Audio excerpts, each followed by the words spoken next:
안녕하세요, 털보이사입니다. 오늘 영상에서는 손목 터널 증후군을 어떻게 진단하고 증상의 정도에 따라서 어떤 치료나 수술 방법이 선택되는지 자세히 알아보도록 하겠습니다. 비수술적 요법부터 개방형 수술까지 다양하게 적용할 수 있으니 정확한 검사와 전문의 상담이 필수라는 점을 기억해 주시기 바랍니다. 첫 번째, 손목 터널 증후군 증상 정도에 따라서 수술 또는 비수술이 달라집니다. 손목 터널 증후군은 손목의 정중신경이 눌려서 발생하는데 이 부분이죠. 증상이 가벼운 경우에는 비수술적 치료를 우선 시도합니다. 하지만 증상이 점점 악화돼서 저림이나 통증이 심해지면, 또 감각이 무뎌지면, 힘이 약해지면 내시경 수술이나 미세 절개 수술 같은 방법을 고려하게 됩니다. 이런 수술들은 신경을 압박하는 인대를 최소한의 절개로 풀어주며 회복 기간을 짧게 하고 흉터 부담 줄이는 장점이 있습니다. 만약에 신경 손상이 심각하거나 기존 치료에도 호전이 없을 정도로 증세가 진행됐다면 개방형 수술, 손바닥을 이렇게 절개하는 방법이죠. 개방형 수술을 선택해서 좀 더 확실하게 압박 부위를 해소하기도 합니다. 결국 자신의 손목 상태가 어느 정도인지 정확하게 파악한 뒤에 가장 적합한 수술 방법을 정하는 것이 핵심이죠. 두 번째, 자가 진단은 참고용이지 확진 기준이 아닙니다. 틸렌 검사나 팔렌 검사처럼 손목을 이렇게 구부려 보고 눌러 보고 쳐보고 이런 검사법들이 있는데요. 이런 걸로 손목 터널 증후군을 진단할 수 있다는 그런 강좌나 설명들이 너무 많습니다. 그러나 이런 방법들은 어디까지나 참고용이고 완벽한 확진을 내릴 수 있는 기준이 아닙니다. 손목 터널 증후군이 심한데도 불구하고 이런 방법들,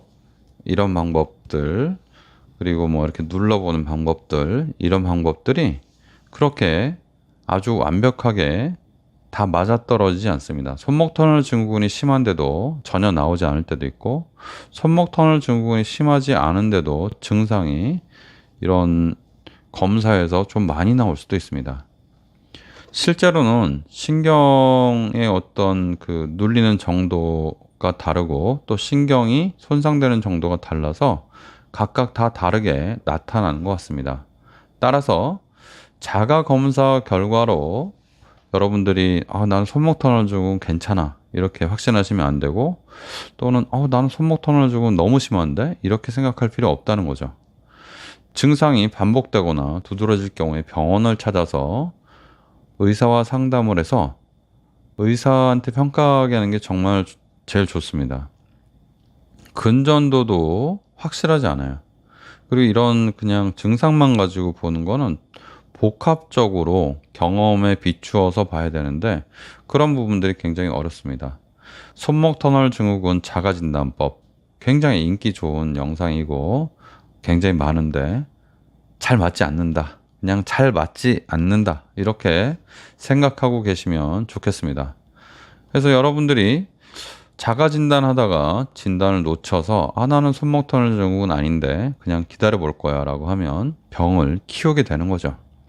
세 번째, MRI 검사는 연조직 상태, 연조직이라고 하는 것은 인대, 힘줄, 신경, 혈관 이런 것들이거든요. 이런 상태를 자세히 보여줍니다. MRI는 손목 내부의 인대와 신경, 혈관을 선명하게 그리고 입체적으로 볼 수 있다는 장점이 있습니다. 손목이 얼마나 좁아져 있는지, 신경의 염증이 얼마나 생겼는지, 즉 얼마나 부었는지 이런 것들을 파악하는 데 큰 도움이 되죠. 종양 같은 것도 바로 볼 수 있고요. 구조적 문제도 알 수 있습니다. MRI는 검사 시간이 보통 30분 정도 걸리고요. 검사 중에는 손목을 고정하고 있어야 돼서 굉장히 힘들 수 있습니다. 그러나 MRI가 상당히 정확한 검사다. MRI가 신경에 눌리는 정도도 정도지만 그 주변 조직들을 보여주고 주변에 다른 병변이 있는지, 즉 종양이나 골절 같은 그런 병변이 있는지도 다 볼 수가 있습니다. 의사가 정확한 수술 계획을 세우기 위해서 MRI를 참고하면 더 좋죠. 물론 검사 비용과 시간 부담이 있지만 증상이 심각하거나 다른 방법으로는 판단이 좀 어려울 때도 그때도 MRI를 찍어보면 좋습니다.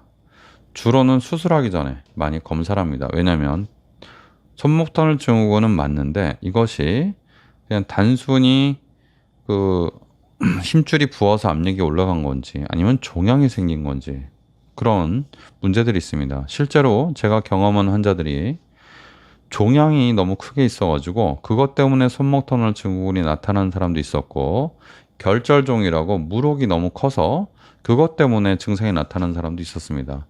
물혹이 큰 분은 그 물혹을 완전히 제거한 경우도 있고요. 아니면 물혹을 주사기로 일단 빼서 압력을 줄여준 경우도 있습니다.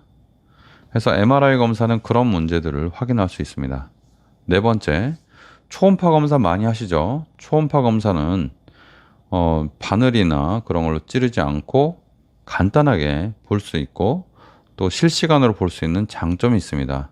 MRI 검사가 좀 고가인데 반해서 초음파 검사는 방사선 노출도 없는데 비교적 빠르게 실시간으로 손목 상태를 확인할 수 있는 장점이 있습니다.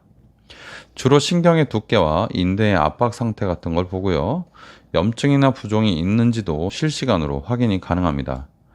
절차가 간단하고 MRI에 비해서는 물론 초음파도 비싸게 받는 데도 있지만 MRI에 비해서는 그래도 싸죠. 초기 환자나 비수술적 치료를 고려하는 분들에게 종종 활용됩니다. 물론 심한 환자도 초음파에서 관찰할 수 있죠. 다만 초음파는 검사자의 숙련도에 따라서 정확도가 달라지고 깊은 부위나 미세 구조를 보기에는 MRI만큼 정밀하지 않을 수 있습니다. 각 검사마다 장단점이 있기 때문에 의료진이 환자의 증상과 사정을 종합해서 필요한 검사를 결정하는 것이 좋겠습니다. 다섯 번째, 방사선을 이용한 검사는 주로 뼈 구조 확인에 도움을 줍니다. 방사선을 이용한 검사는 엑스레이와 CT가 있죠.